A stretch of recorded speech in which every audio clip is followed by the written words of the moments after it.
Ricardo Esteban Lagarreta y la señora Gloria Pilar Rojas Rivero, que nos hablarán de la fundamentación legal y social de un futuro libro blanco del empleo de las personas con discapacidad, y los va a moderar presentar María José Romero Ródenas. Gracias.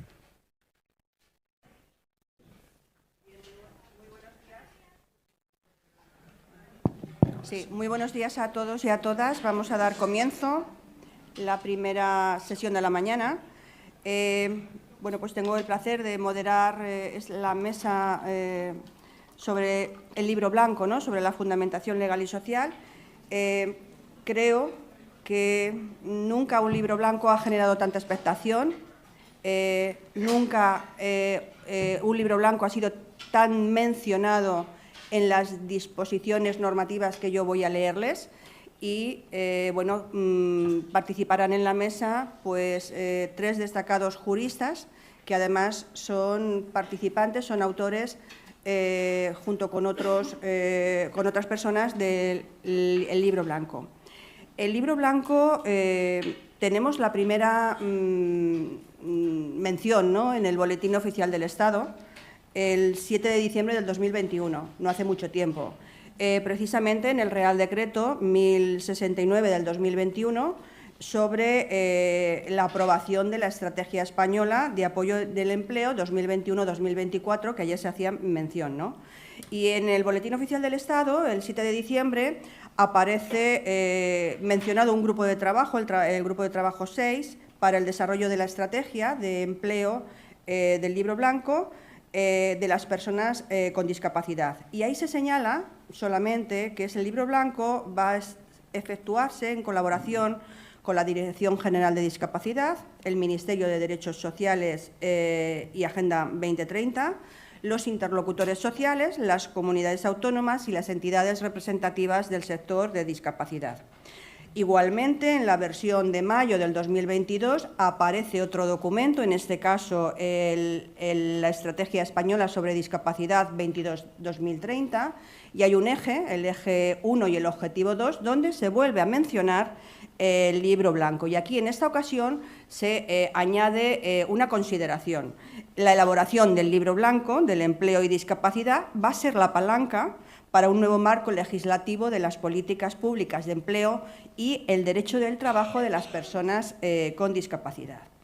El tercer elemento que quiero destacar en esta pequeñísima introducción es una resolución del 21 de noviembre del 2022, hace poquito, que se publica el convenio en el Boletín Oficial del Estado entre el Real Patronato sobre Discapacidad, la Secretaría de Estado de Empleo y Economía Social, el Servicio Público de Empleo Estatal, la Fundación 11 y el CERMI, para realizar el libro blanco sobre empleo y discapacidad. Se publica en el Boletín Oficial del Estado de finales de noviembre, en concreto el 28 de noviembre del 2022. El objetivo del convenio, se lo adelanto, es el impacto de forma positiva en la empleabilidad de las personas con discapacidad. Más recientemente, y otro paso, otro íter, es la disposición adicional quinta de un reciente Real Decreto que ha visto la luz en enero, que es el Real Decreto muy conocido por todos ustedes, el Real Decreto Ley 1/2023 del 10 de enero. Aquí existe otra redacción del libro blanco y se señala que el Gobierno, en el marco de las conclusiones del libro blanco del empleo con discapacidad, tras el oportuno proceso de consultas con las organizaciones sindicales, empresariales más representativas y el sector representativo de la discapacidad, desarrollará las iniciativas legislativas oportunas para ordenar e impulsar los programas de empleo. Hoy se aprobaba en el Congreso, bueno, se votaba, perdón, en el Congreso la futura Ley de Empleo, y en esta futura Ley de Empleo hay una disposición adicional quinta que vuelve a mencionar el libro blanco. Por eso quería justificar mis palabras al inicio, al comienzo de mi exposición, de que nunca, desde la perspectiva jurídica, nunca hemos visto tan mencionado y con tantas expectativas y perspectivas la existencia de un libro blanco. El libro blanco, bueno, pues constituye un estudio científico, constituye un tratamiento muy detallado sobre el empleo de las personas con discapacidad, va muy vinculado a al desarrollo de las directrices del importantísimo artículo 27 de la Convención, de la Observación General número 8, y, bueno, en este sentido debo de decirles que a lo largo del 2023 verá la luz el Libro Blanco del Empleo de las Personas con Discapacidad. En el equipo forman parte 8 universidades públicas, forman parte también las organizaciones, los interlocutores sociales, la representación del sector de la sociedad civil, de las personas con discapacidad. Y, bueno, pues yo quería señalar también que hay 2 direcciones. Una dirección técnica que recae en el jefe de estudios sociales de la Fundación 11, Javier Albor, y una dirección académica que, como todos ustedes conocen, recae en mí. Las expectativas son muy grandes, el interés, el análisis es muy riguroso, y ojalá que todas las perspectivas, ¿no?, puestas en el Libro Blanco a través de toda la panoplia de documentos y de resoluciones y de leyes y reales decretos, pues genere el caldo de cultivo para hablar de un nuevo marco constitutivo del derecho del trabajo de las personas con discapacidad. Yo, sin nada más, le voy a dar la palabra. Antes le presentaré a Rafael de Asís, es el primer ponente. Rafael Asís es catedrático de Filosofía del Derecho de la Universidad Carlos III de Madrid. Ha sido director del Instituto de Derechos Humanos Gregorio Peces Barba y presidente de la Fundación Gregorio Peces Barba para el Estudio y la Cooperación de Derechos Humanos. En el campo de los derechos de las personas con discapacidad tiene un extensísimo currículum investigador, ha participado en más de 20 proyectos de investigación y en materia de investigación sus líneas son diferentes, científicas, ¿no?, pero siempre le ha ocupado y preocupado la investigación de los derechos de las personas con discapacidad. Entre sus libros destaco, pues, los derechos y situaciones de vulnerabilidad, destaco los derechos de las personas con discapacidad en el derecho español, algunas reflexiones sobre el impacto de la Convención Internacional de los Derechos de las Personas con Discapacidad, etcétera, etcétera. Yo, sin nada más, sin más demora, le doy la palabra a Rafael de Asís, no sin antes agradecerle su presencia aquí, aunque sea de modo online. Muchas gracias. Muchas gracias. Buenos días a todas y todos. Antes que nada, lo que quiero hacer es disculparme por no estar ahí presente físicamente. Un problema de última hora personal pues me lo ha impedido y la verdad es que me apetecía mucho participar en el Congreso. Es una oportunidad, ¿no?, para reunirnos personas que estamos trabajando en el ámbito del derecho de la discapacidad y además sé que es un congreso pues que se ha preparado, ¿no?, desde la Fundación Derecho y Discapacidad y desde las otras entidades pues desde hace tiempo. Y bueno, me hubiese gustado estar allí físicamente. Sobre todo también, bueno, pues compartir esta mesa con 3 profesoras y profesores, bueno, a los que, aunque no pertenecen a mi ámbito, digamos, a mi disciplina, pues sí que les he leído y me hubiese gustado también estar allí. Quiero agradecer, pues, en todo caso, bueno, a la organización, sobre todo a Antonio Galeano, Antonio Luis Martínez Pujalte y especialmente a Juan Madía, pues todas las facilidades que me han dado y los problemas y el saber resolver los problemas que he planteado al final. Bueno, la mesa, como ya se ha dicho, fundamentación legal y social de un futuro libro blanco del empleo de las personas con discapacidad. Bien, yo también quiero advertir, bueno, pues que me encuentro en una mesa con especialistas del mundo del derecho laboral y yo me dedico a la filosofía del derecho. Mi reflexión, por tanto, no sé si estará bien enfocada o no. Yo voy a tratar básicamente 2 cuestiones que son las que me provoca el título de la mesa redonda, ¿no? Por un lado, intentar contestar a la pregunta sobre si tiene fundamentación legal y social realizar un libro blanco de empleo y discapacidad. Ya la profesora Romero Ródena ya ha señalado, ¿no? O ha contestado esto prácticamente. Y una segunda cuestión, y es si el libro blanco, un futuro libro blanco, su contenido, ¿no? ¿Qué fundamentación legal y social debe tener? ¿Mm? Obviamente esta segunda cuestión pues depende del contenido, pero yo lo que sí que voy a señalar es lo que yo entiendo cuál debería ser el marco de ese futuro libro blanco. Mi intervención va a girar sobre estos dos aspectos y voy a partir de tres premisas que van a condicionar toda esta reflexión, ¿no? Por un lado, la consideración del derecho al trabajo como un derecho humano. Por otro lado, la consideración de la importancia que tiene el empleo como herramienta de inclusión. Y la tercera premisa, pues es la consideración de la discapacidad como una cuestión de derechos humanos. Bien, dicho esto, paso ya al primero, digamos, al primer punto que quería abordar. ¿Tiene fundamentación legal y social realizar un libro blanco de empleo y discapacidad?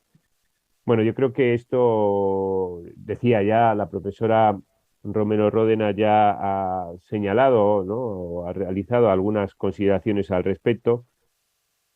La contestación es claramente que sí, ¿no? Hablamos de fundamentación social y ahí yo creo que no hay más que examinar cuál es la situación real del empleo de las personas con discapacidad y tenemos, ¿no? Una serie de datos que de alguna manera obligan, ¿no? A realizar políticas legislativas y las mejores políticas legislativas pues deben estar apoyadas en análisis, en estudios, ¿no? La tasa de actividad, la tasa de empleo de la población, de las personas con discapacidad está a una distancia muy considerable respecto a lo que podríamos entender la población sin discapacidad. Existe una brecha salarial evidente y otra serie de circunstancias que obligan, ¿no? A realizar estas políticas legislativas y a realizar este tipo de estudios. Pero hay también una fundamentación legal, ¿no? Ya se han señalado, ¿no? Algunas normas que se refieren precisamente, ¿no? A la elaboración de este libro blanco, ¿no? Existe una obligación, por tanto, de alguna manera del Estado desde la perspectiva nacional, pero también existe esa obligación desde una perspectiva internacional. La Convención sobre los Derechos de las Personas con Discapacidad, que es, no olvidemos, una norma jurídica de nuestro ordenamiento jurídico y además un parámetro interpretativo de todos los derechos que nuestro ordenamiento jurídico reconoce, se refiere, ¿no? Plantea la exigencia de un mercado laboral abierto, inclusivo y no discriminatorio, abierto, el mercado abierto que de alguna manera es la puerta, ¿no? De la inclusión y de la exigencia de no discriminación. El mercado laboral abierto implica que ninguna persona puede ser excluida ni como empleadora ni como empleada. Por lo tanto, tiene ya, ¿no? La idea de inclusión que de alguna manera añade la exigencia de participación de las personas con discapacidad y conlleva también la exigencia de no discriminación en el sentido de la prohibición de cualquier trato diferenciado que no esté justificado. La Convención, de alguna manera, obliga a seguir esos pasos. Y ya se ha citado también, y sé que ayer no me voy a referir mucho a ello, por tanto, hubo algunas sesiones dedicadas precisamente a la observación general número 8 del comité del año 2022, pero también podríamos citar otras observaciones generales en donde esta exigencia, ¿no? La exigencia de, aunque sea de manera indirecta, de realizar un libro blanco sobre empleo y discapacidad, pues está presente, ¿no? En la observación número 6 sobre no discriminación del año 2018, se subraya la importancia que tiene el empleo y la discapacidad en el ámbito de la discapacidad y la importancia de realizar, ¿no?, análisis sobre la situación real en los estados, y ya también en algunos años antes, en la observación general número 2, la observación general sobre accesibilidad del año 2014, también se hacía referencia, ¿no? La número 8, pues como ya se habrá dicho, lo que subraya es la importancia de realizar estudios que sirvan para determinar las repercusiones del capacitismo en el derecho a un trabajo y a un empleo libremente elegidos, la importancia de realizar estudios sobre las barreras para el acceso de las personas con discapacidad al empleo, identificando desafíos, sobre todo desafíos de género y de edad. Establece la importancia de revisar y armonizar la legislación, las políticas y los programas nacionales de empleo, y establece la necesidad de que los estados elaboren, ¿no?, una estrategia nacional de empleo y un plan de acción sobre sobre la base de un proceso participativo y un proceso transparente, ¿no? Creo que ahí está muy claro, ¿no?, esa exigencia de realizar estudios como los que suponen este libro blanco. También en ese ámbito, los informes del Comité de Naciones Unidas, del Comité sobre los Derechos de las Personas con Discapacidad, los informes sobre España, el último informe del año 2019 hablaba de la baja tasa de empleo y del incumplimiento de la cuota de reserva y de la necesidad de realizar políticas legislativas. Y también, bueno, no cabe duda de que más allá de estos argumentos, digamos, jurídicos, también el contexto social en el que nos movemos, sobre todo lo que incide en este contexto, lo que podríamos entender como la revolución tecnológica, obliga a hacer un examen, ¿no?, de la situación del mundo laboral, la situación de las personas con discapacidad en ese mundo y buscar respuestas. El nuevo escenario que plantea la economía digital sin duda presenta oportunidades, pero también puede implicar importantes barreras. Y es importante, de alguna manera, pues llevar a cabo una reflexión sobre esto que luego pueda ser trasladado a las políticas legislativas. Había una segunda cuestión que quería tratar, bueno, que estaba presente en este título de la mesa, ¿no? Y que tiene que ver, decía, bueno, pues si parece que sí, que existe una fundamentación legal y social para realizar un futuro libro blanco de empleo y discapacidad, pero ¿qué fundamentación legal y social puede tener este? Creo que algunas de las consideraciones que he realizado sirven ya para contestar a esta pregunta. Decía al comienzo, bueno, todo esto va a depender de cómo sea el libro blanco, ¿no?, del contenido del libro blanco. Cuando conozcamos ese contenido podremos ver si realmente tiene un fundamento, un buen fundamento legal y un buen fundamento social. Pero lo que está claro es que hay algunos aspectos o digamos, algunas direcciones que este libro blanco debe seguir y que nos servirán también de parámetro para saber si está en concordancia con esas premisas de las que partía al comienzo, ¿no?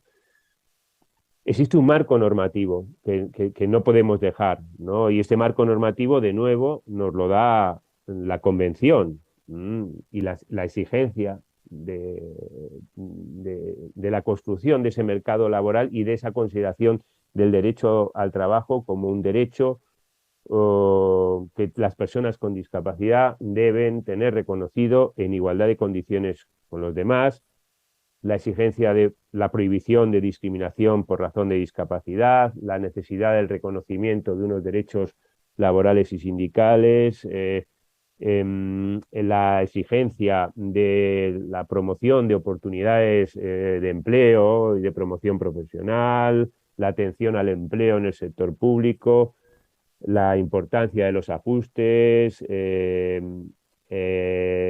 la promoción de programas de rehabilitación vocacional y profesional. Todo esto son exigencias que la Convención establece para la elaboración de un marco normativo y que deben estar necesariamente presentes en este futuro libro blanco de empleo y discapacidad. Pero además este libro blanco debe ser consciente de una serie de exigencias y debe dar respuesta a una serie de exigencias que un examen de la situación de las personas con discapacidad en el ámbito laboral, un examen rápido de esa situación, ponen encima de la mesa. En el libro blanco tenemos que encontrar respuesta a la obligación del cumplimiento de los requisitos de accesibilidad y de diseño universal y de los ajustes razonables, ¿no? Tenemos que encontrar respuesta, aunque ya la ley, ¿verdad?, 15/2022 de igualdad de trato ya lo ha establecido, pues a cómo hacer efectiva la exigencia de que la denegación de ajustes razonables pues es una auténtica discriminación. Tenemos que encontrar respuesta a cómo llevar a buen término la adopción y fomento de los sistemas de apoyo.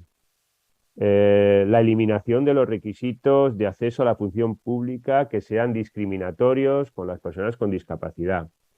Tenemos que encontrar respuesta, entiendo, a la revisión, a cómo revisar, ¿no?, el sistema de cuotas y la regulación de las medidas alternativas. Cómo mejorar la situación de laboral de las mujeres con discapacidad. Tenemos que encontrar respuesta también a cómo llevar a cabo una mejor adopción de medidas de formación y sensibilización, medidas de acción positiva, cómo mejorar la calidad del empleo protegido y también pues ser capaces de dar cuenta, de examinar el origen y las causas que están presentes en la exclusión de las personas con discapacidad, en la idea, a pesar de esa reforma, ¿no?, de la legislación civil en materia de capacidad jurídica, cómo todavía esa reforma y lo que es el espíritu de esa reforma no ha calado en todos los ámbitos y tampoco en el laboral. Todo esto creo que lo que nos obliga es a tomarnos en serio una de las premisas con las que partía al comienzo, y es que la discapacidad es una cuestión de derechos humanos. La iniciativa del Libro Blanco requiere partir de esa premisa y requiere ser muy consciente de lo que podríamos entender como lo que es el enfoque de derechos humanos. El enfoque de derechos humanos requiere tener muy presente una serie de exigencias. Requiere, por ejemplo, tomar como punto de partida de cualquier problema la defensa de las personas que se encuentran en situación de vulnerabilidad. Y esta idea me parece que debe ser una idea muy, muy presente y con la que debamos medir luego esa fundamentación, decía, legal y social del libro blanco. El enfoque de derechos exige considerar que las pretensiones e intereses de las personas con discapacidad que tienen que ver con la igual satisfacción de sus derechos constituyen auténticos derechos y no demandas asistenciales sujetas al desarrollo de políticas públicas voluntaristas. El enfoque de derecho exige entender los derechos como instrumentos especialmente resistentes, en el sentido de constituirse en guía y límite de la actuación del legislador y también en herramientas especialmente protegidas y exigibles en sede judicial nacional e internacional. El enfoque de derechos exige asumir que los derechos están vigentes tanto en el espacio público como en el privado, con independencia de la fuerza que puedan tener en uno o en otro, al relacionarse con otros bienes u otros derechos. Y esto implica que existe una obligación de respeto y promoción de los derechos por parte de los poderes públicos y también de algunos agentes privados, y que esta obligación es de promoción, de reparación y, ¿por qué no?, de rendición de cuentas. Implica admitir que en la Rafael, perdona que te interpretación... moleste Sí. un minutillo. Vamos muy mal de tiempo y desde el control me pasan que te quedan solamente 2 minutos. Fenomenal, estoy ya terminando, fenomenal. Vale. Nos obliga el enfoque de derechos, decía, pues que admitir que en la interpretación y concreción del alcance de los derechos hay que tener en cuenta y tenemos que tomar como referencia el derecho internacional, los tratados y los distintos órganos y comités en ese ámbito. Implica una serie de exigencias que no voy a continuar con ellas, pero también debemos ser conscientes, y en este marco, que es un marco sobre todo jurídico, debemos ser conscientes de que el derecho en este ámbito es una herramienta necesaria pero insuficiente. Junto al derecho, y en esto me parece también, en esta redacción del libro blanco debemos ser conscientes, junto al derecho, o el derecho debe ir de la mano de la realización de políticas, de exigencias que se desenvuelvan también en el ámbito educativo y en el ámbito de la concienciación, porque probablemente uno de los grandes problemas que tiene la inclusión, o para mí el principal problema que tiene la inclusión de las personas con discapacidad en el ámbito del empleo el principal problema es un problema cultural y es un problema, de nuevo, subrayo, de no tomarnos en serio el discurso de los derechos humanos. Termino aquí, muchas gracias, espero haberme ajustado al tiempo y de nuevo pues reiterar mis disculpas por no estar ahí presente físicamente.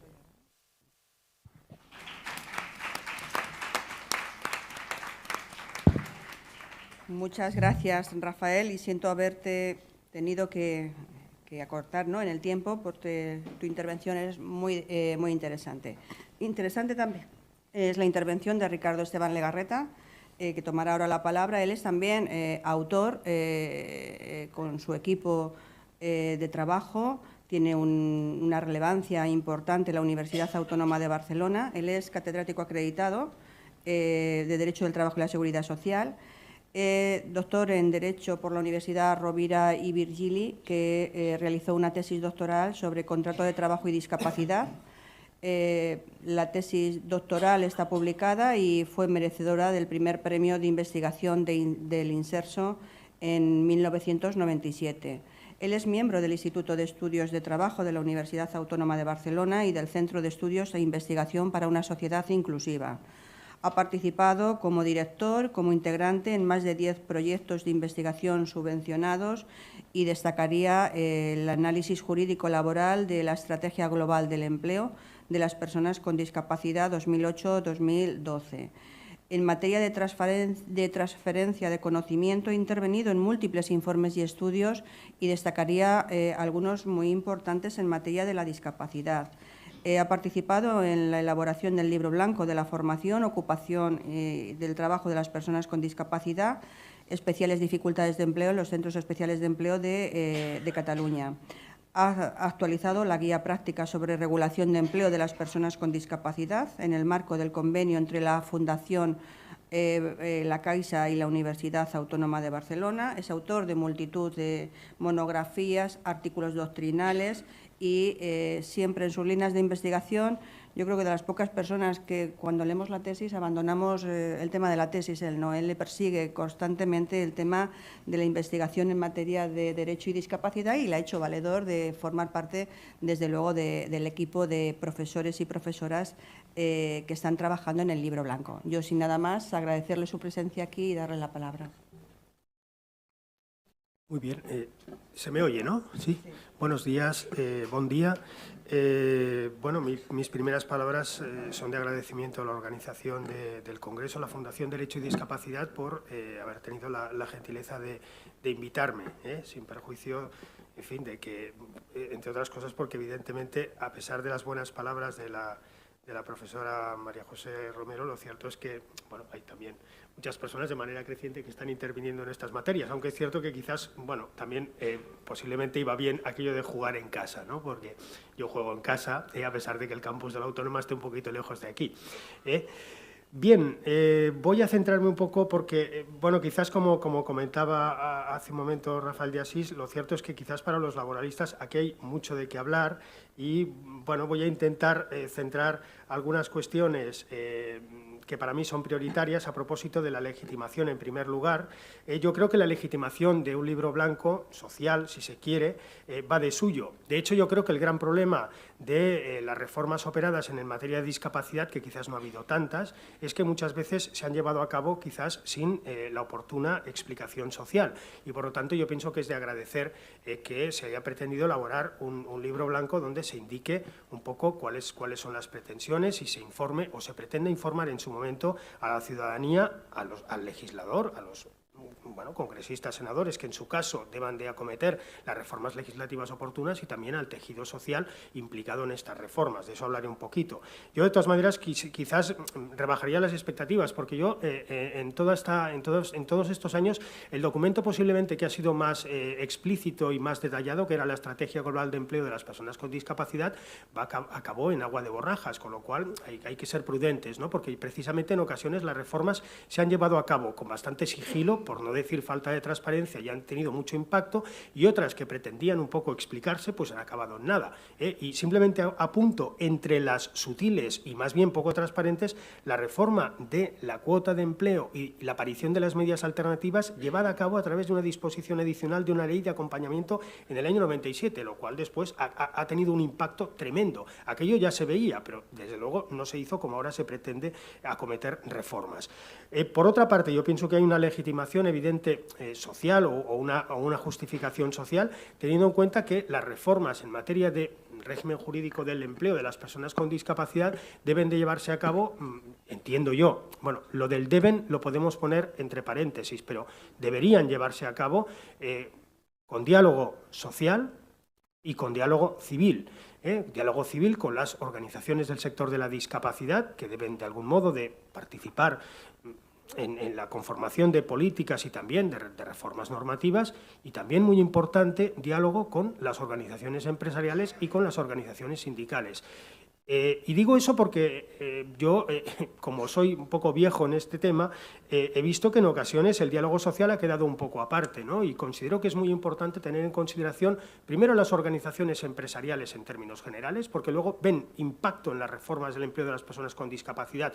Y pongo como ejemplo el sector de la limpieza, donde yo creo que la patronal sectorial, si hubiese sabido determinadas cosas, quizás habría examinado con más detenimiento algunos documentos que quizás le llegaron en su día, si es que le llegaron. Y después, por otra parte, las organizaciones sindicales. Digo eso porque aquí yo detecto en ocasiones una cierta tensión y hay que tener en cuenta que, bueno, no sé, el diálogo social, a pesar de que en España, salvo que me corrijan mis compañeras, tampoco hay una obligación estricta de someter a diálogo, podríamos decir, los planteamientos de reforma legislativa en materia laboral, bueno, lo que sí hay es una praxis últimamente muy intensa de intercambio de información, de diálogo e incluso de negociación, que es bueno, porque la normativa laboral es muy conveniente que haya una aproximación entre los interlocutores sociales. Y yo destacaría un aspecto muy importante, y es que en el diálogo civil es verdad que hay que tener en cuenta el sector de la discapacidad, pero yo siempre digo que en el sector de la discapacidad que negocia y que se sienta, también hay intereses empresariales. laborales, sociales, pero empresariales, y por lo tanto es particularmente importante la voz de las organizaciones sindicales para matizar determinadas pretensiones de reforma. Y dicho eso, claro, llegamos un poco al tema de, bueno, entre comillas, la legitimidad internacional, si se quiere, del libro blanco. Yo creo que realmente yo creo que además estamos en un momento, no nos engañemos, yo creo que un poco álgido. Otra cosa es que a lo mejor esto no llega a nada, pero lo cierto es que la observación número 8/2022 del Comité de los Derechos de las Personas con Discapacidad es de todo menos, podríamos decir, vaga. Yo creo que explica las cosas.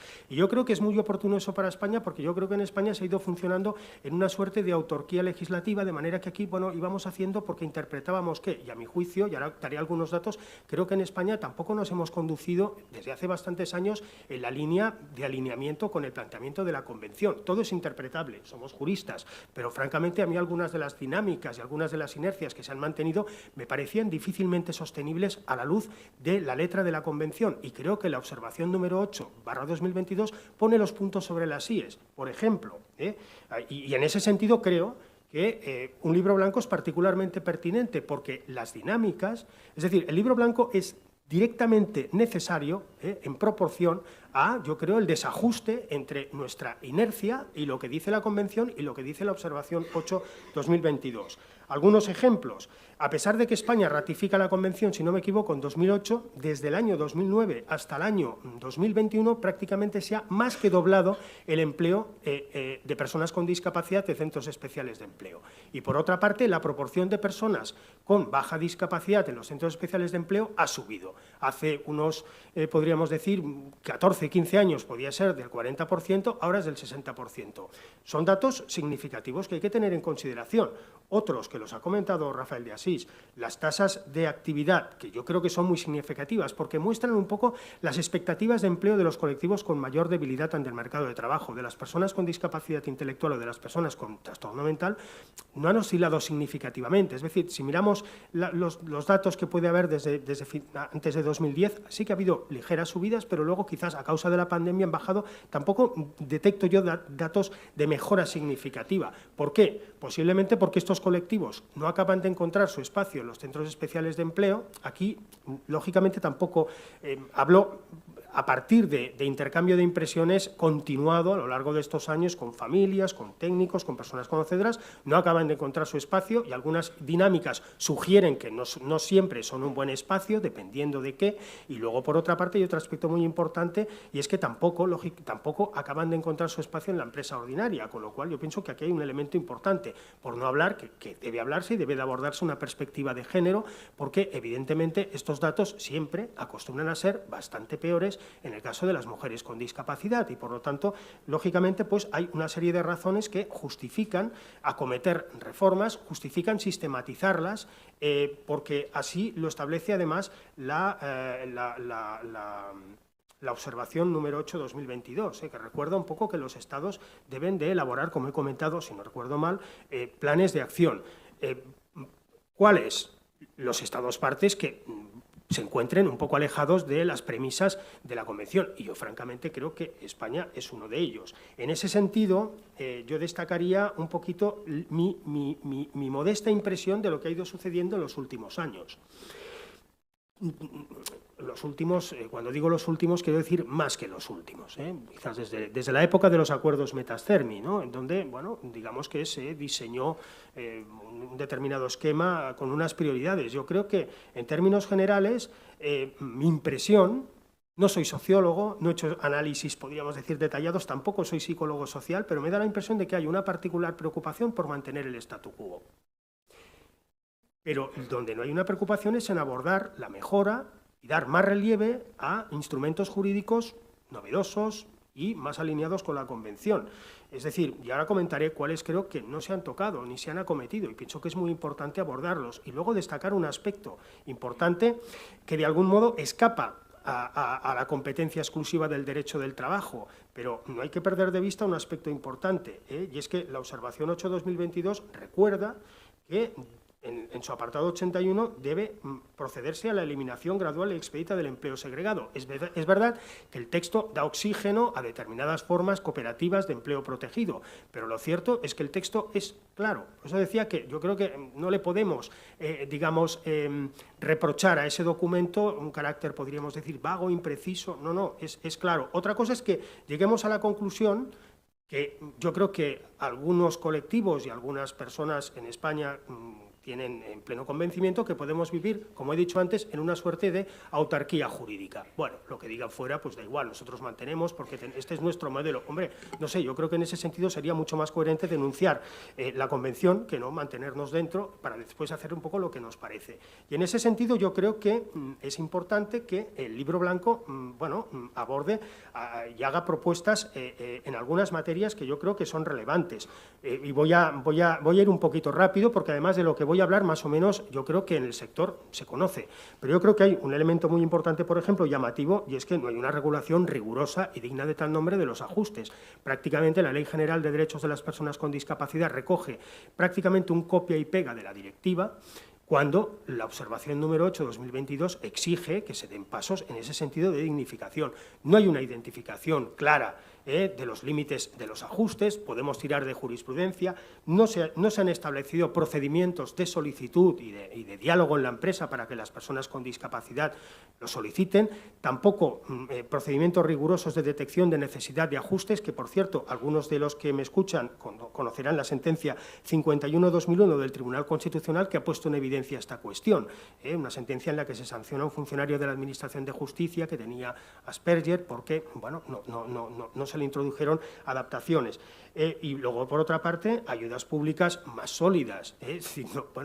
No voy a entrar en detalles. Sí voy a entrar en detalle en un aspecto importante que tiene que ver con los ajustes y es su conexión con la extinción del contrato de trabajo por incapacidad permanente. Yo creo que hace muchos años que debería de reflexionarse a propósito de si es razonable que la extinción de la incapacidad, la declaración de incapacidad permanente en grado de total o superior pueda significar automáticamente la extinción del contrato de trabajo. No. Es decir, yo creo que eso hay que acometerlo. Máxime teniendo en cuenta que eso en la práctica lo que acaba generando es un cierto circuito de transición del empleo ordinario al empleo protegido. Es decir, personas con discapacidad que han pasado años y años en empresas ordinarias ven extinguido su contrato y pasan al empleo protegido. Eso es un contrasentido. Yo pienso que hay que reflexionar sobre el particular. Por lo tanto, ahora, lo cierto, y vuelvo al principio, es que prácticamente las iniciativas serias en materia de reforma de los ajustes no están. No sé si desde luego se las espera, pero no están. Otra cuestión que yo entiendo que es particularmente importante y es más de conjunto y quizás no sea solamente jurídica, pero en coherencia con la Convención, la observación 8/2022 llama la atención sobre medidas favorecedoras del carácter inclusivo de las empresas. Y se habla de brecha salarial, se habla de estereotipos, y es verdad, y yo creo que en ese sentido una medida que de algún modo podría servir, y creo que es importante tener en consideración de cara a una mejora del espíritu inclusivo de nuestras empresas y de sus plantillas, que es muy relevante, sería el establecimiento, podríamos decir, de planes de igualdad. Planes de igualdad por discapacidad, que ya existen por género, que evidentemente se trata de instrumentos que tienen sus limitaciones, pero honestamente creo que es un buen elemento para que las empresas se miren a sí mismas y eviten brechas salariales poco justificadas, evitar los estereotipos en la clasificación profesional, digamos, subjetiva de los trabajadores con discapacidad que se contratan, o incidir especialmente en dos terrenos, en las adaptaciones, que evidentemente tienen que ser vividas por las empresas, pero también, muy importante, en el acceso de las personas con discapacidad y en formulación de ofertas francamente orientadas a que las personas con discapacidad encuentren empleo en las empresas. Por lo tanto, yo creo que los planes de igualdad deberían de ponerse en marcha de manera especial en las empresas obligadas al cumplimiento de la cuota de empleo. Lo que no es de recibo es que todavía se planteen ofertas de empleo claramente ordenadas a incumplir la cuota y alegando razones organizativas que están fuera de lugar teniendo en cuenta las obligaciones de adaptaciones. Pero claro, claro, de nuevo, estas reformas, digamos que yo creo que hay más preocupación por mantener el statu quo que no por avanzar en la línea de la Convención y ahora de esta interpretación auténtica que es la observación 8-2022. Y continuando un poco con estas cuestiones, y antes que la profesora Romero Ródenas me diga que me estoy extendiendo del tiempo, yo quisiera detenerme un poco en otro aspecto que es fundamental.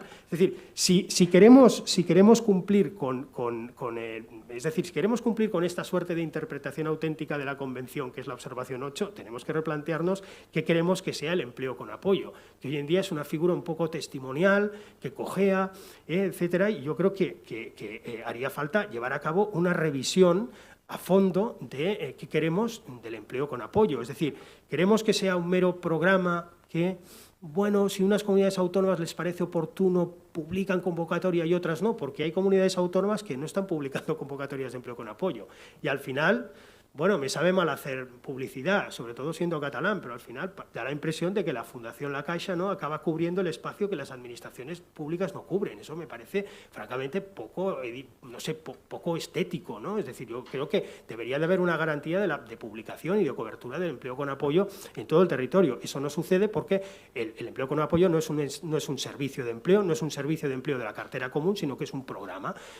Otro aspecto importante, y hay que recordar además, relacionado con esta cuestión, y es que, atención, porque el empleo con apoyo, es decir, si vamos hacia un planteamiento de alineamiento con la Convención, no nos queda más remedio que asegurar los apoyos, porque sin apoyos el derecho al trabajo de las personas con discapacidad más vulnerables es absolutamente, es impracticable. Es impracticable el derecho al trabajo desde el punto de vista del acceso al empleo, que eso, a mi juicio, también es derecho al trabajo, pero también es derecho al trabajo la protección de la estabilidad en el empleo, que nuestro ordenamiento jurídico protege de manera ranqueante con causas trazadas de extinción del contrato de trabajo. Bueno, sobre eso también habría mucho de qué hablar, pero desde luego sin apoyos de seguimiento, que en el diseño actual del programa estatal, el Real Decreto 870/2007 y en muchos programas autonómicos, pues tampoco está muy claro. Es decir, hay que garantizar el apoyo de mantenimiento, no la idea un poco curiosa del año 2007 en que parece que los apoyos son solamente para el principio. No, depende, ¿no? Y eso no está garantizado. Por lo tanto, también es otro elemento que yo creo que debe reflexionarse, es decir, poner en valor el empleo con apoyo por pura obligación. Se me está acabando el tiempo, con lo cual acabo. Le agradezco, podríamos decir, la indulgencia a la profesora Romero Ródenas, que seguro que me ha regalado algún minuto, pero yo destacaría un aspecto, ahí lo dejo simplemente. Recordad que además hay otro aspecto importante. La cuota de empleo podría parecer un instrumento no acorde con el modelo social de la discapacidad, seguramente no es el mejor instrumento, pero hay que recordar que también la observación 8-2022 llama la atención a propósito del carácter perfectamente utilizable hoy en día, y yo creo que particularmente en España, de la cuota de reserva de empleo, mejorarla en aras a mejorar también esa presencia de las personas con discapacidad en la empresa. No voy a entrar a detallar qué es lo que habría que mejorar, porque hay tantas cosas que evidentemente la profesora Romero Ródenas se va a enfadar. Por lo cual, pues me paro aquí, muchísimas gracias, y luego, pues bueno, si queréis, compartimos un poquito estas reflexiones. Gracias.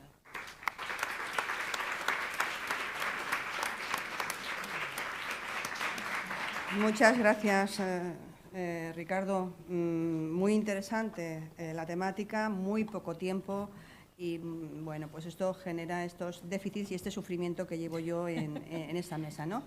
Pero, bueno, voy a darle la palabra a mi compañera, a Gloria Rojas Rivero. Es catedrática de Derecho del Trabajo de la Seguridad Social en la Universidad de La Laguna. Es, además, vicepresidenta de la Asociación Española de Derecho del Trabajo y la Seguridad Social, asociación que también colabora en este congreso. Ella tiene un extensísimo currículum y, bueno, yo destacaría que forma parte de importantes proyectos de investigación como investigadora principal. Tiene un extensísimo currículum investigador, destaca más de un centenar de capítulos de libros y de artículos publicados en revistas especializadas y, bueno, pues entre sus líneas de investigación siempre han ido muy vinculadas a los derechos fundamentales de las personas trabajadoras, el proceso laboral, el acoso laboral, la violencia en el trabajo, la negociación colectiva, las prestaciones de la seguridad social, etcétera, ¿no? Ella también forma parte del equipo de universidades y de profesoras que están integradas en el desarrollo del Libro Blanco, y agradecerle su presencia aquí, porque ella viene desde muy lejos, ¿no? Desde muy lejos. Vengo desde lejos, pero encantada. Muchísimas gracias, María José, por invitarme, primero, a participar en el Libro Blanco, segundo, por invitarme, como consecuencia de eso, a intervenir en este congreso y tratar de hacer algunas reflexiones. Yo voy a probablemente visitar lugares comunes, voy a hacer, incluso a mi intervención la he titulado, le he dado un subtítulo, ¿no?, respecto al de la mesa redonda, Justicia Social, Dignidad y Derechos Humanos. Por tanto, voy a incidir en asuntos filosóficos, si se quiere, ¿no?, pero que me parecen necesarios, me parecen como la gasolina o el combustible, esperemos que no fósil, necesario para el motor de las políticas, ¿no?, de integración laboral de las personas con discapacidad. Bien, la perspectiva de los derechos humanos, quería empezar diciendo, no está presente en los primeros momentos en que se protege a las personas con discapacidad, que, como ustedes saben, se hace al hilo de la protección, digamos, desde el punto de vista asistencial de los mutilados, ¿no?, de las guerras mundiales. Ahí empezó todo. La perspectiva de los derechos humanos no estaba siquiera presente en la Declaración Universal de Derechos Humanos del 48, ni tampoco en el Convenio 111 de la OIT de 1958 sobre discriminación en el empleo, textos donde se hablaba de la discapacidad simplemente como causa de discriminación. Realmente el modelo social se consagra de alguna manera desplazando al asistencial con las normas uniformes de Naciones Unidas en el año 93, que incluía la perspectiva de los derechos humanos. Y esto culmina, pues, como ustedes saben, en la Convención Internacional de los Derechos de las Personas con Discapacidad en 2006, concebida precisamente para proteger los derechos y la dignidad de las personas con discapacidad. Y a este mismo modelo, pues, responde la Directiva 2078, como ustedes saben. En España, el mandato constitucional del artículo 49 arranca en la Ley 1382, como ustedes saben, y que estaba apoyada sobre el modelo médico-asistencial. Posteriormente, las leyes de 2003, la que transpone también la directiva comunitaria, supusieron una mejora del aparato normativo introduciendo el concepto social, y finalmente la ley de 2011 de adaptación de la Convención, pues introduce novedades, busca instaurar plenamente, teóricamente, el modelo social y habilita al Gobierno para que haga la refundición que ustedes saben que acaba plasmada en el actual texto refundido de 2013. Muy recientemente la Ley 15/2022, integral para la igualdad de trato y no discriminación, introduce novedades muy importantes, lo dijo ayer la profesora Ródena, sobre el polémico tratamiento de la discapacidad social por parte de nuestros tribunales. Bueno, dicho esto muy rápidamente, podemos afirmar, sin embargo, que a pesar de los cambios, que a pesar de todos los avances realizados, tanto en España como en la mayor parte del mundo, la realidad se muestra discriminatoria con las personas con discapacidad.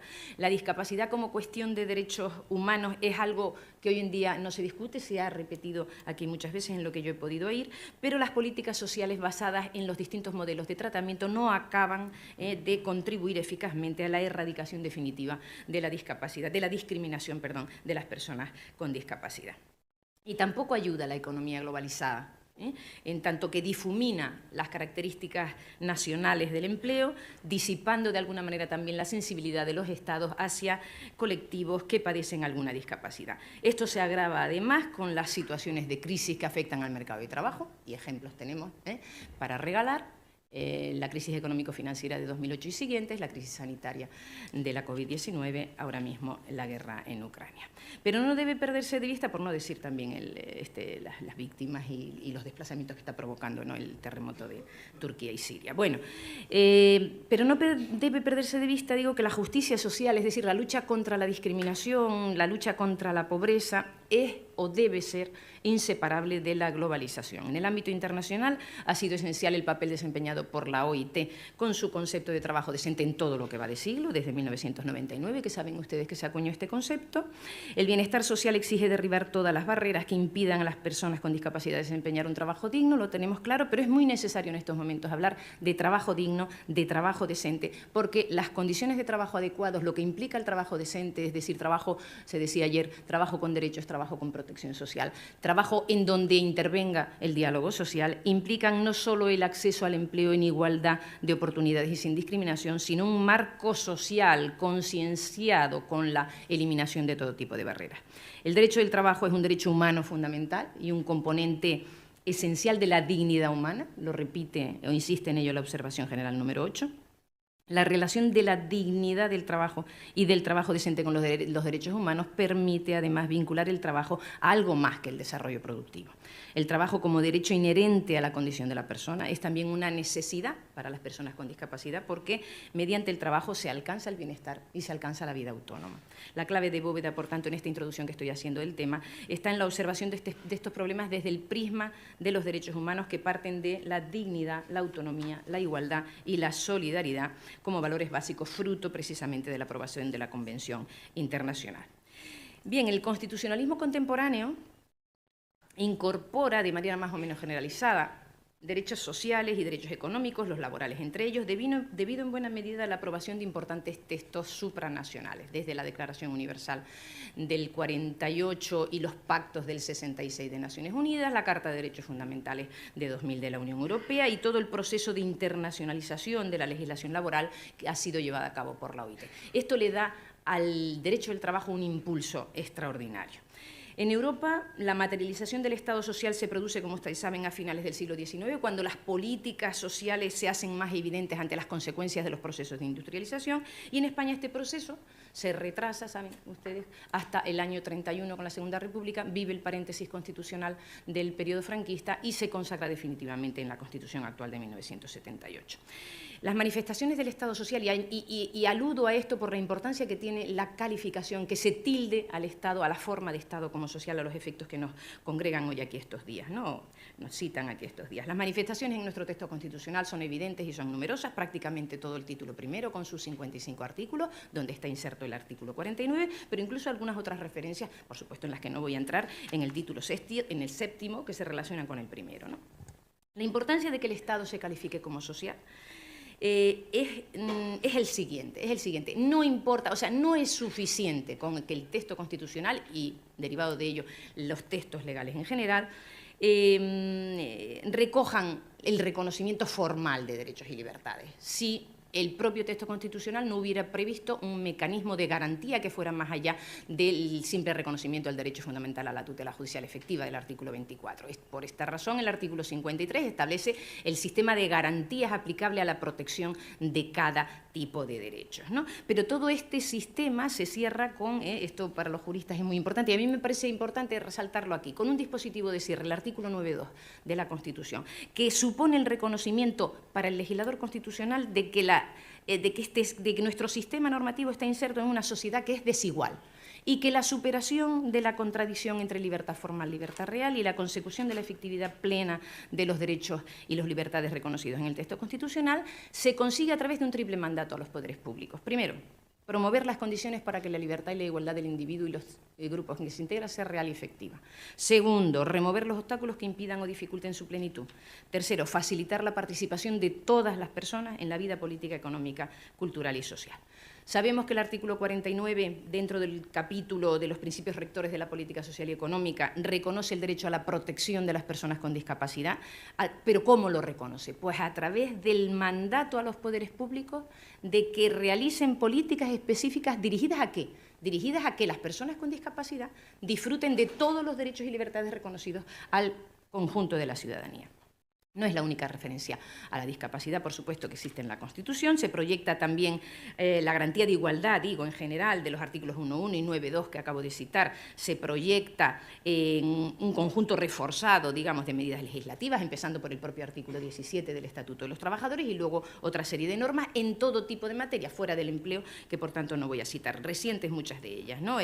Sobre la participación en el Tribunal del Jurado, sobre el derecho a contraer matrimonio, sobre el derecho de sufragio y muy recientemente esta 15-20-22, que incorpora nuevas causas de prohibición muy importantes, de prohibición de discriminación, como son la enfermedad o condición de salud, estado serológico y o predisposición genética a sufrir patologías y trastornos, facilitando esta ley la protección de las personas con discapacidad ante decisiones empresariales arbitrarias y basadas o apoyadas en la ausencia de un estado saludable o salud completa de la persona, que pasarían a declararse nulas. Muy importante esta incorporación. Se puede citar también el componente 23, donde se reconoce como necesaria la necesidad perdón, en la repetición, de una inversión potente en proyectos de inserción y de apoyo a la autonomía de las personas con discapacidad. Y saben ustedes también que desde junio del 21 entraron en vigor medidas de trato diferenciado dirigidas a las personas con capacidad intelectual límite.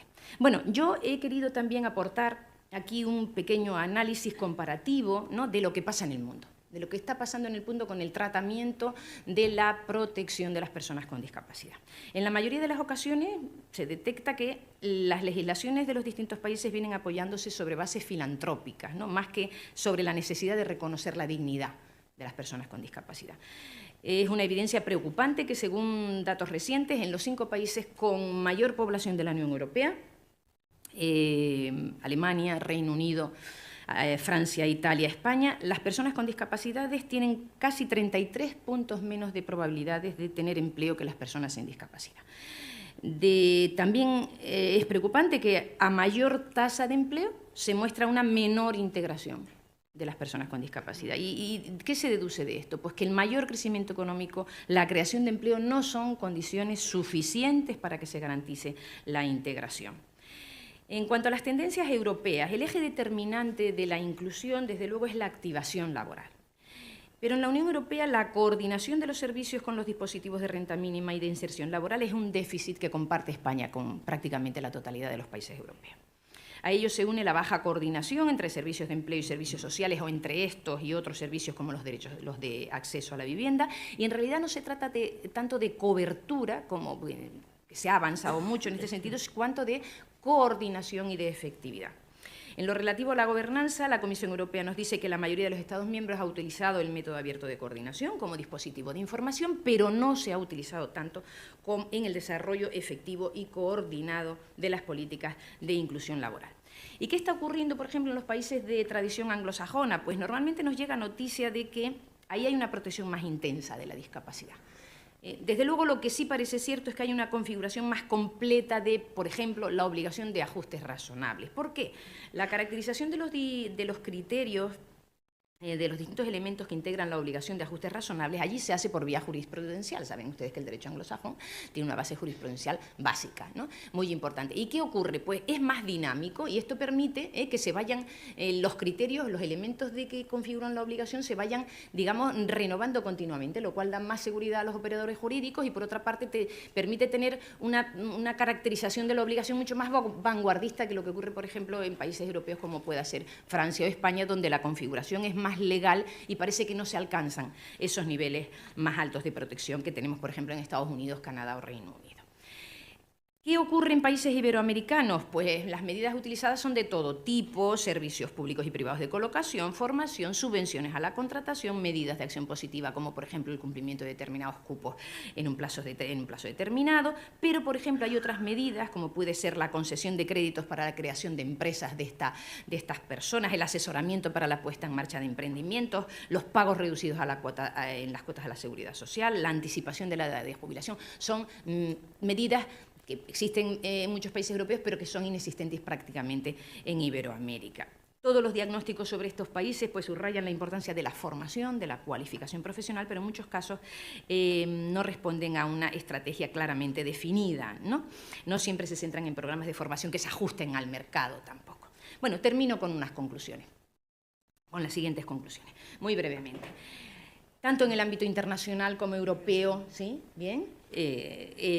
Como europeo y español, puede decirse que existe un marco normativo general suficientemente desarrollado en materia de igualdad, pero es verdad que tanto en la producción de normas como en su aplicación la mayor incidencia se produce en la discriminación por razón de sexo, cosa que yo no voy a criticar, obviamente, nada más lejos de mi intención, pero la discapacidad genera agresivas discriminaciones, también de género, ya se habló ayer de la discriminación interseccional, que pasan desapercibidas en muchas ocasiones, dada la indiferencia social. También se ha hablado de esto, ¿no? Y yo insisto en ello.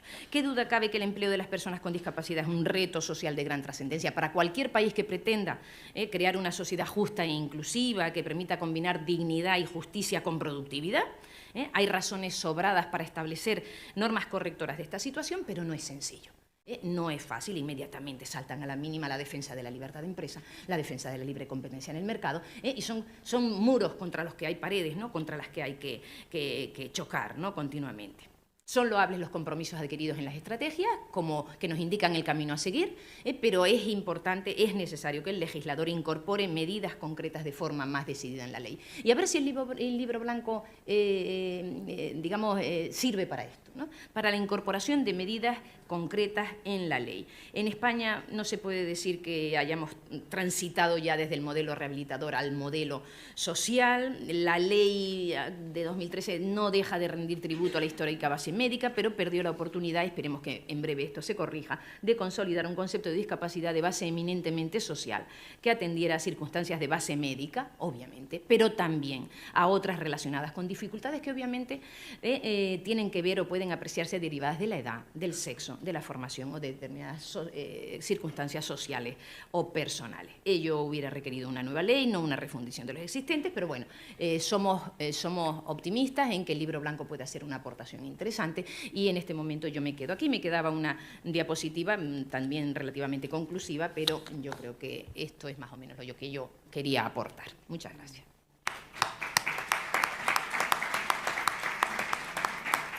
Muy bien, muchísimas gracias y sobre todo por ajustaros tantísimo al tiempo.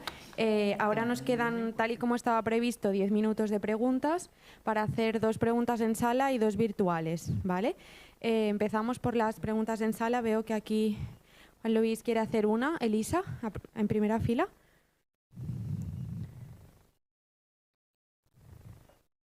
Sí, yo la verdad es que me gustaría hacer muchas preguntas, porque creía que nos iban a contar lo que va a decir el libro blanco y no nos lo han contado. No, esto es una broma, ¿no? Pero, no, 2 preguntas. Una, al profesor Ricardo Esteban ha hablado del empleo con apoyo. Yo creo que tendríamos que ir a una... me parece que tenemos que configurar el apoyo en el empleo como un ajuste razonable y por lo tanto como un derecho del trabajador, no como algo sujeto a pues eso, ¿no? A una política pública o un programa. Es al final el que una persona con discapacidad intelectual, por ejemplo, cuente con un apoyo en el empleo no es otra cosa que lo que necesita para poder realizar su trabajo en igualdad de condiciones con todas las demás personas, ¿no? Y ya de paso, al profesor Esteban, y si alguno más quiere contestar, ¿qué podemos hacer con ¿pueden dar alguna idea de qué podemos hacer con la cuota de reserva? Yo creo que, por supuesto, hay que incrementar la tasa del 2% a lo que está en otros países de nuestro entorno, como el 5 o el 6%, incrementar el número de empresas obligadas, etcétera. Bueno, si pueden aportar algo en relación con esta cuestión. Bien, muchas gracias por su pregunta, o sus preguntas, mejor dicho. Empezaré por el orden en que me las ha formulado. A ver, respecto a cómo dar solidez al apoyo laboral, es verdad, bueno, puede haber diversas estrategias. De hecho, a ver, conceptualmente entiendo lo que usted me ha planteado, es decir, plantearlo como una especie de subtipo de ajuste, porque hay una cierta... bueno, mezcolanza conceptual, ¿no? Entre empleo con apoyo, ajustes, personas de apoyo que no hacen exactamente empleo con apoyo, pero que en determinados contextos, por ejemplo, trabajadores invidentes, pues necesitan. Incluso hay, bueno, algunos puntos fronterizos entre lo que podríamos denominar la asistencia personal y el personal. Todo se mezcla un poquito y, por lo tanto, una estrategia posible para plantearlo como un derecho, podríamos decir, más subjetivo, podría ser este. Yo creo que yo me inclino, sin perjuicio de que compartimos la opinión de que hay que darle más solidez, yo me inclino más por ir un poco a la literalidad de la ley de 2013, que la consideraba un servicio. Es decir, un poco llevar al empleo con apoyo como medida de una cierta complejidad que incluye muchísimas acciones al terreno de los servicios, pero al terreno de los servicios garantizados, es decir, de los servicios de la cartera común de empleo, que están regulados en la ley de empleo y en la futura ley de empleo, que creo que se aprueba hoy o ya, y en el decreto. Es decir, y lo que pasa es que el tema tiene cierta complejidad, pero nadie discute que, bien o mal, todos los ciudadanos españoles y europeos residentes y personas con derecho a trabajar en España tienen el derecho a servicios de intermediación. Nadie lo discute. Pero sí que es evidente que la debilidad de la prestación de servicios con apoyo es así. Yo apostaría más por reforzar el empleo con apoyo como servicio y de algún modo con una garantía de prestación en toda España, lo cual es complicado porque evidentemente lo que aquí quizás necesitaría mucho rato para explicarme, pero es verdad que eso no lo resuelve todo, porque el apoyo no lo van a prestar, lo dudo mucho, los servicios públicos de empleo, que podrían hacerlo, lo van a prestar entidades colaboradoras, como ahora se está prestando, pero yo creo que hay vías para otorgarle mayor solidez, porque yo creo que posiblemente refundir ajustes y empleo con apoyo no es del todo correcto, pero bueno, pero la idea de fondo la comparto, es decir, darle mayor solidez y convertirlo en algo, digamos, más viable. Idea sobre la cuota de reserva. Yo aquí, partiendo de la pregunta que me hace, yo creo que hay diversos elementos que deberían de plantearse. De todos modos, yo creo que el primer elemento que debería de plantearse es el diálogo social, es decir, hablar con los empleadores y pactar las reformas, porque evidentemente aquí tenemos un problema, como siempre, con la normativa laboral y más con la cuota, que es importante ser persuasivo y explicar el porqué. Y el porqué estaría en que en España hoy en día hay aproximadamente, de acuerdo con el anuario de 2021, unas 24.000 empresas con 50 o más trabajadores. Al 2%, muchas de ellas con una plantilla que escasamente supera los 50 trabajadores, de manera que el volumen de puestos de trabajo que genera una cuota del 2% es manifiestamente insuficiente. Por otra parte, claro, si miramos en nuestro entorno, parecería que la cuota debe de quedarse congelada, y no es así, porque de hecho en Francia hasta hace 4 días se exigía la cuota por centro de trabajo, ahora se exige por empresa, lo cual evidentemente ha subido la exigencia por empresa a partir de 20 trabajadores en nuestro entorno. Reformas un poco más lejanas, aunque no culturalmente hiperlejanas, como es el caso de Uruguay, en el año 2018, si no recuerdo mal, se elabora una regulación de la cuota que es del 4%, es decir, yo creo que por un lado en España es evidentemente imprescindible bajar el volumen de las empresas obligadas y subir el porcentaje. Lo que pasa es que eso, claro, debe hacerse en un contexto de diálogo social, porque evidentemente estas cuestiones tienen su complicación, pero qué duda cabe que con una cuota tan exigua no vamos a conseguir, es decir, yo creo que la cuota debe contribuir, y en ese sentido también a mí me complace que la verdad es que la observación 8-2022 no la descarta. Lo digo porque el silencio de la Convención podría sugerir que esa es una medida inadecuada a los tiempos de la Convención, y no es así. Pues algún par de ideas que... Y la eliminación de la carga excesiva para las empresas, eso yo creo que está siendo... O sea, si la concienciación laboral social no la vamos a conseguir, si las empresas no se comprometen y no entra en sus políticas el tema de la integración laboral de las personas con discapacidad, y si estamos haciendo referencias a que si esto, salvo que sea una carga excesiva para la empresa, bueno, ¿y eso qué significa? No quiero añadir nada más. Muy bien, no sé si hay alguna pregunta más en sala, si no pasaré a plantear las dos. ¿Sí? No sé quién estaba primero.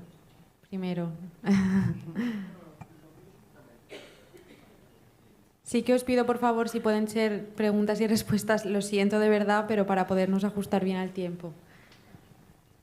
Hola, buenos días y muchas gracias. Ayer tuve la oportunidad de cerrar el Congreso con mi comunicación relativa a los ajustes razonables. Bueno, dije lo que los compañeros de Garrigues pues me dejaron.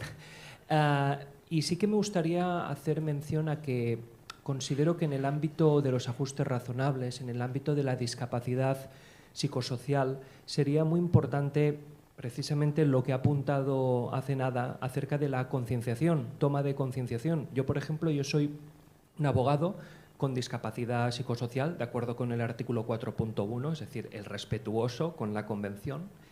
Tengo un trastorno obsesivo-compulsivo y a mí este problema de salud mental me genera una serie de limitaciones a la hora de producir, de no seguir el mismo ritmo que mis compañeros. Pero claro, yo, un ejemplo, cuando fui al Colegio de la Abogacía de Barcelona, una feria de ocupación de los despachos, yo nunca he tenido miedo a revelar cuál es mi problema, soy activista y desde el primer día lo dije en LinkedIn y dije, imaginar que yo supero todo el proceso de selección y en el momento de la entrevista le digo al socio o socia que tengo un trastorno obsesivo compulsivo, ¿me contrataríais sí o no? Claro, la respuesta de ellos fue, hombre, es que si lo dices...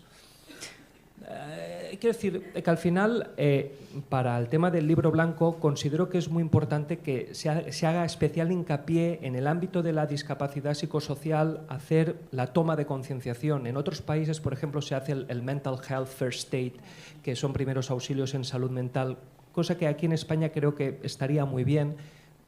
Más que nada es un comentario para dar una reflexión, ¿no? Que muchas veces nos pensamos en personas con discapacidades que están reconocidas administrativamente, 33% superior, pero luego hay casos, por ejemplo, como el mío, que yo me encuentro en una especie de limbo que no sé muy bien cómo hacerlo. Ya está, gracias, y perdona.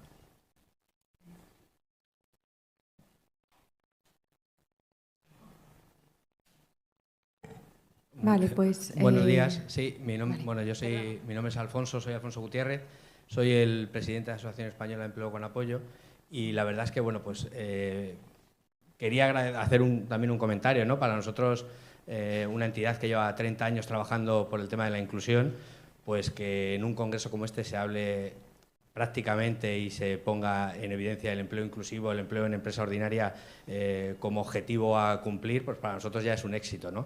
Y bueno, pues quería poner en valor un poco pues, de la ponencia de Ricard Esteban, con el que compartimos además muchas reflexiones, y con el profesor Pujalte también, pues un poco dos aspectos claves que nosotros reivindicamos siempre, que bueno, ya ha llovido en relación a lo que creemos que tendría que ser el empleo ordinario, ¿no? O el empleo inclusivo. Por un lado, el tema como se comentaba, de los servicios de empleo con apoyo. Si tenemos en cuenta sobre todo al colectivo de personas con especiales dificultades de inserción, nos vamos a personas con discapacidad intelectual o enfermedad mental, en nuestro país hemos generado un gran sistema asistencial, pero cuando la persona decía que quería trabajar, se quedaba absolutamente sin poder acceder a ningún tipo de servicio. Y eran convocatorias graciables, empresas, cajas de ahorro, etcétera, etcétera, ¿no?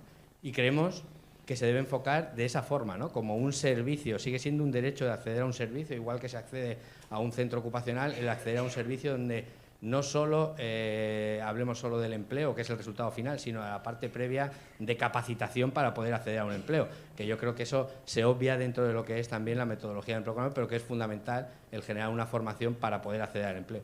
Y eso tiene que ser un derecho de las personas. Por eso creemos que los servicios de empleo encajan perfectamente en esta nueva filosofía, no solo ya con la convención, sino también en la demanda y que va muy acorde a la educación inclusiva, que ha ido muy por delante, independientemente de que daría lugar a otro congreso casi para ver si se está haciendo bien o no, o cómo podemos mejorarla, pero sí que es cierto que todos esos jóvenes con discapacidad que salen de la educación inclusiva necesitan acceder a un servicio. Y porque hayan estado integrados de forma inclusiva y quieran trabajar, no significa que ya no tengan derecho a acceder a ningún servicio, que es lo que nos parece paradójico. Por eso creo que trabajar en la línea de regular los servicios de empleo con apoyo como un derecho de las personas nos parece fundamental.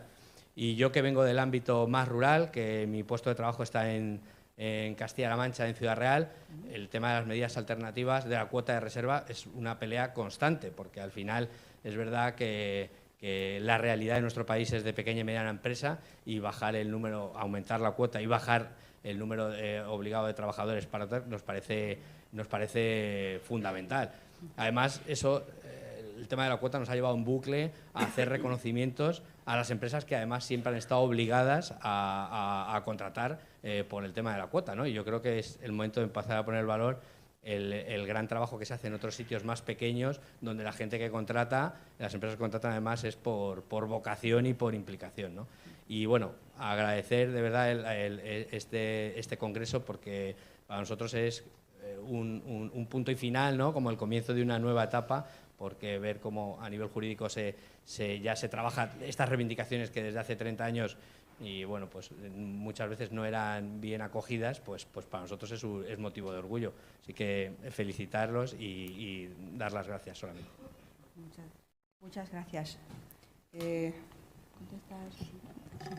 Bueno, brevemente, para compartir un poco las reflexiones. Yo comparto el primer interviniente cuando ha planteado el problema de esa discapacidad o de esa dificultad que no encaja en los patrones, digamos, del 33%. Yo creo que es un reto y, de hecho, yo creo que ese es uno de los múltiples retos a acometer. Yo creo que sobre todo en dos ámbitos, ¿no? Por una parte, en el ámbito del apoyo y en el ámbito de los ajustes. Digo esto porque, además, no es tema menor que el Tribunal Constitucional, en la sentencia 51-2001, bueno, al principio ese funcionario que fue sancionado, o funcionaria, tampoco quedó muy claro que se le sancionó, pues acreditaba formalmente un 10%, después acreditó más, pero el Tribunal Constitucional viene a decir, es que me da igual, aquí hay una dificultad y, por lo tanto, debe haber ajustes.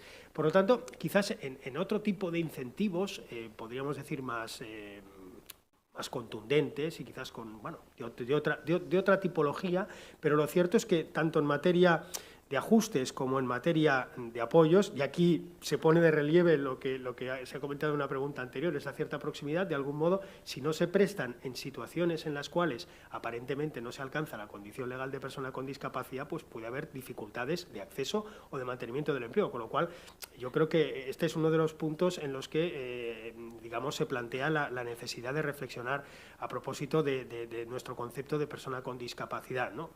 Y sus rigideces, ¿no? Que de hecho, bueno, ya está planteándose también con personas que siguen tratamientos en el ámbito de la salud mental, con una cierta flexibilización en algunos programas autonómicos. Pero bueno, yo creo que hay bastante que reflexionar, aunque yo creo que en general a los juristas todo aquello que es flexible o excesivamente flexible nos pone nerviosos, y supongo que a los responsables políticos de gestión de recursos mucho más. Respecto a las observaciones de Alfonso, yo estoy totalmente de acuerdo, claro, con la idea de que efectivamente la noción de servicio es la que debe de algún modo presidir una nueva mirada sobre el empleo con apoyo. Es decir, el empleo con apoyo es una cosa muy compleja, es un proceso complejo donde convergen muchísimas acciones y donde además hay un aspecto muy importante que, y con esto acabaría, ¿no? Porque hablabas tú de la formación como servicio un poco de capacitación y de mejora de la empleabilidad, por descontado, pero también hay un aspecto que no se contempla y que es francamente sorprendente en el programa, en la regulación del programa común, que es, como sabéis muy bien, las cuestiones relacionadas con la prospección. La prospección laboral es una actividad que, por cierto, ahora queda, reconocida expresamente en el recientísimo texto de la Ley de Empleo, donde bueno, se pone un poco de relieve la importancia que tiene la prospección en toda actividad de intermediación, pero sobre todo en la de las personas con discapacidad, ¿no? Claro, si eso no se contempla, es dejar en una intensa cojera el empleo con apoyo, con lo cual, porque hay una de sus bases que cae, ¿no? Con lo cual, efectivamente, hay que plantear el empleo con apoyo como un servicio amplio y tener en consideración todos sus componentes, porque de lo contrario, pues la cosa no funciona, o se fuerza a las entidades a que digamos, se estiren de recursos provenientes de otras fuentes para cubrir gastos que generan los procesos de empleo con apoyo que no están cubiertos. Vale, voy a dejar solamente que se haga una única pregunta virtual y se va tanto a hacer como a responder en 3 minutos, por favor. Bueno, una yo creo que ya se ha recogido y ya se ha contestado ahora en las últimas intervenciones, que era sobre todo la defensa del trabajo con apoyo. Y la otra que nos hacen desde el chat es si se puede tener acceso al borrador del libro blanco de alguna manera. No, es que no hay borrador del libro blanco. No se tiene acceso, no es público. Hay una comisión institucional que está trabajando y hay un equipo de trabajo dirigido por la comisión institucional donde hay un director técnico y hay una directora académica. Y a lo largo del 2023 verá la luz, pero no es público porque no es posible. Muy bien, pues con esto nos vamos a la pausa café. A las 11:15 en punto retomamos.